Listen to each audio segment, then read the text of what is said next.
ఈ బీసీల గర్జన. ఇది చెప్పే ముందు ఒక్కసారి మనము ప్రస్తుతం బీసీలు ఎలా బతుకుతా ఉన్నారు, చంద్రబాబు నాయుడు గారి హయాంలో ప్రస్తుతం బీసీలు ఎలా ఉన్నారు అన్నది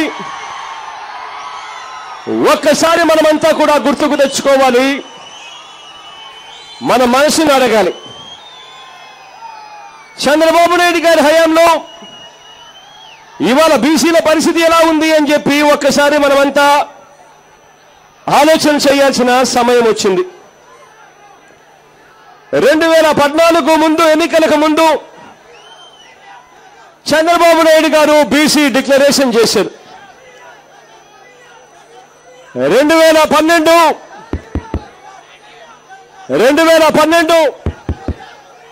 జూలై మాసంలో చంద్రబాబు నాయుడు గారు బీసీల డిక్లరేషన్ చేసి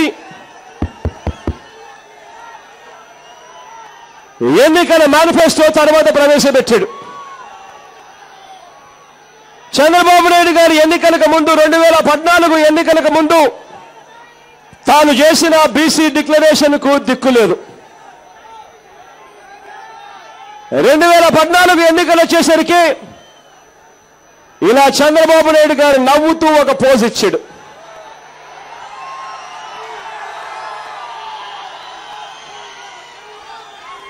ఎన్నికల మేనిఫెస్టో, ఎన్నికల ప్రణాళిక అని చెప్పి ఒక బుక్కుని చూపించాడు. బీసీ కులాలకు సంబంధించి ఈ బుక్కులో 119 హామీలు, వాగ్దానాలు చేశాడు. మచ్చుకకు ఆయన బీసీలకు చేసిన హామీలలో ఒక మచ్చుకకు ఒక 10 హామీలు చదువుతాను. ఇది చంద్రబాబు నాయుడు గారు చేసిన ఎన్నికల ప్రణాళికలు చేసిన హామీలు. పేద పిల్లలకు కేజీ నుంచి పీజీ వరకు ఉచిత విద్య,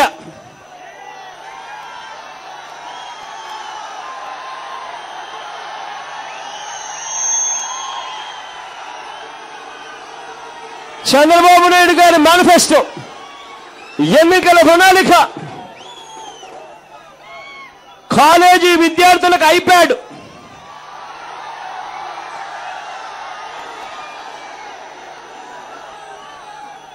కేజీ నుంచి పీజీ వరకు ఉచిత విద్య అంటే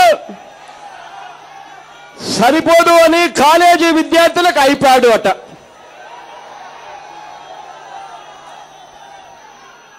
మారుతున్న పరిస్థితులకు అనుగుణంగా విద్యా విధానంలో మార్పులట.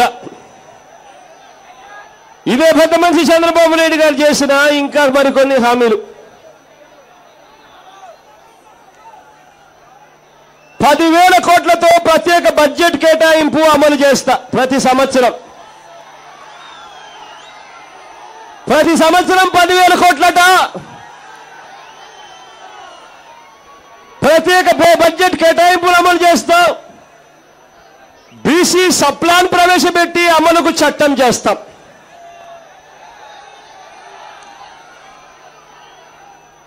సంవత్సరానికి 10,000 కోట్లట చంద్రబాబు నాయుడు గారు చెప్పిన హామీలు. కేజీ నుంచి పీజీ వరకు ఉచిత విద్య గాలికి ఎగిరిపోయింది. ఐప్యాడ్లు అయితే ఎక్కడ కనిపించడం లేదు. సంవత్సరానికి 10,000 కోట్లు ఎక్కడైనా కనిపించిందా అని అడుగుతా ఉన్నాను మిమ్మల్ని అందరినీ కూడా నేను.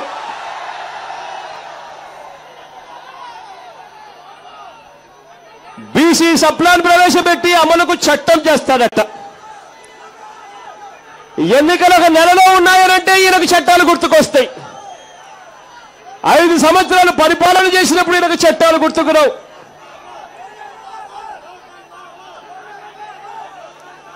ఇదే పెద్ద మనిషి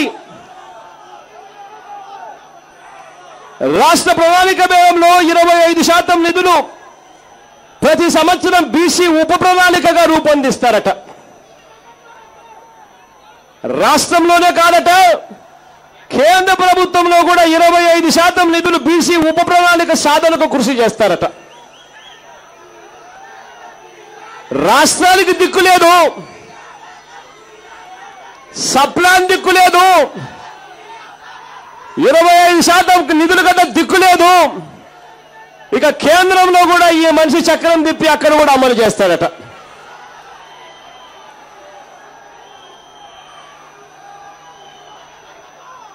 వెనుకబడిన తరగతులకు ఉన్న రిజర్వేషన్లు 33% పెంచుతాడట.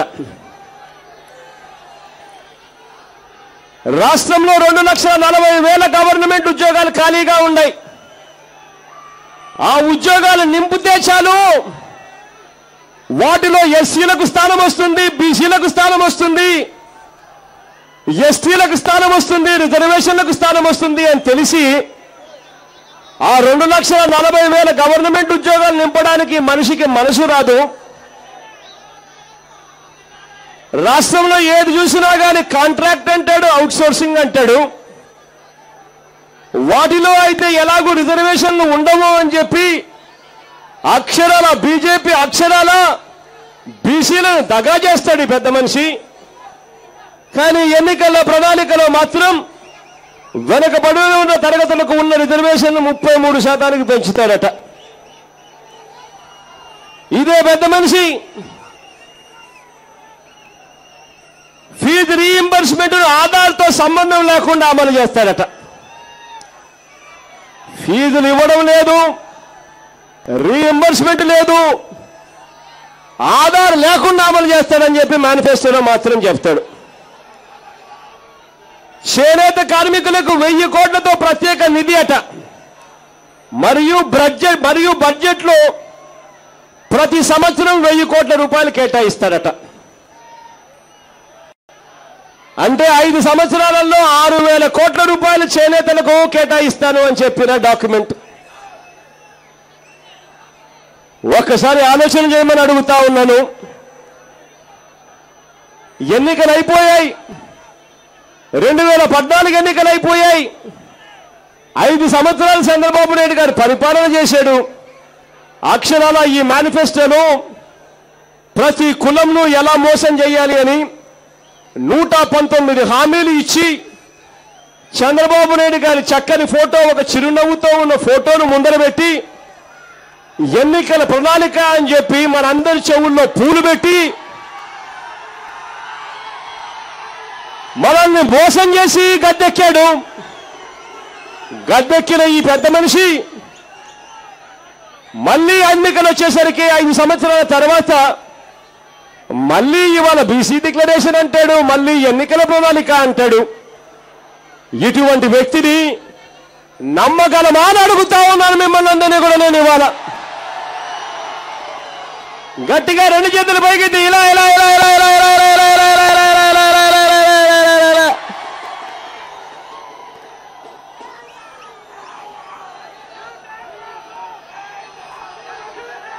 ఏటా 10,000 కోట్లు,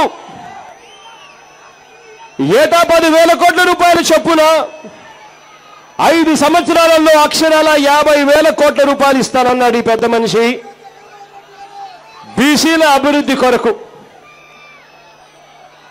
ఇవాళ ఒక్కసారి నేను చదువుతా, ఈ 5 సంవత్సరాలలో బీసీల అభివృద్ధి కొరకు, బీసీ వెల్ఫేర్ కొరకు ఈ పెద్ద మనిషి చంద్రబాబు నాయుడు గారు, ఈ పేపర్ పూర్తిగా చంద్రబాబు నాయుడు గారు ప్రభుత్వం అధికారంలో ఉన్న పేపరు. ఆయన అధికారంలో ఉండి ఖర్చు చేసిన బీసీ వెల్ఫేర్కు సంబంధించిన అమౌంట్లు సాక్షాత్తు వాళ్ళ రికార్డులలో నుంచే నేను తీస్తున్నా. 2014-15 ఈ పెద్ద మనిషి ఇచ్చింది 1740 ఖర్చు చేసింది. 2015-16 ఈ పెద్ద మనిషి ఖర్చు చేసింది 2,700 కోట్లు. 2016-17 ఈ పెద్ద మనిషి ఖర్చు చేసింది 4,400 కోట్లు. 2017-18 ఈ పెద్ద మనిషి ఖర్చు చేసింది 4,900 కోట్లు. 2018-19 ఈ పెద్ద మనిషి ఖర్చు చేసింది అక్షరాల 4,730 కోట్లు.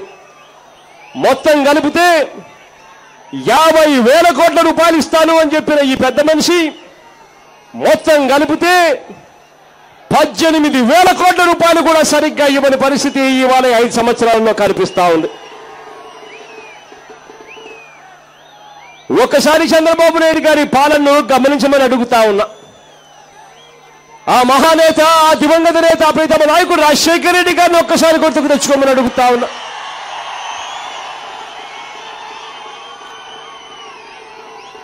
నాన్నగారి హయాంలో నాన్నగారు పెట్టిన 100% ఫీజు రీయింబర్స్మెంట్ తో ఏ బీసీ పిల్లాడైనా, ఏ పేద పిల్లాడైనా తమ ఆస్తులను అమ్ముకోవాల్సిన పని లేకుండా ఇంజనీర్లు కాగలిగారు, డాక్టర్లు కాగలిగారు, కలెక్టర్ వంటి పెద్ద పెద్ద చదువులు చదవగలిగారు. ఈరోజు అదే ఫీజు రీయింబర్స్మెంట్ పథకం ఇవాళ నీరు గారుస్తా ఉన్న పరిస్థితి కనిపిస్తా ఉంది.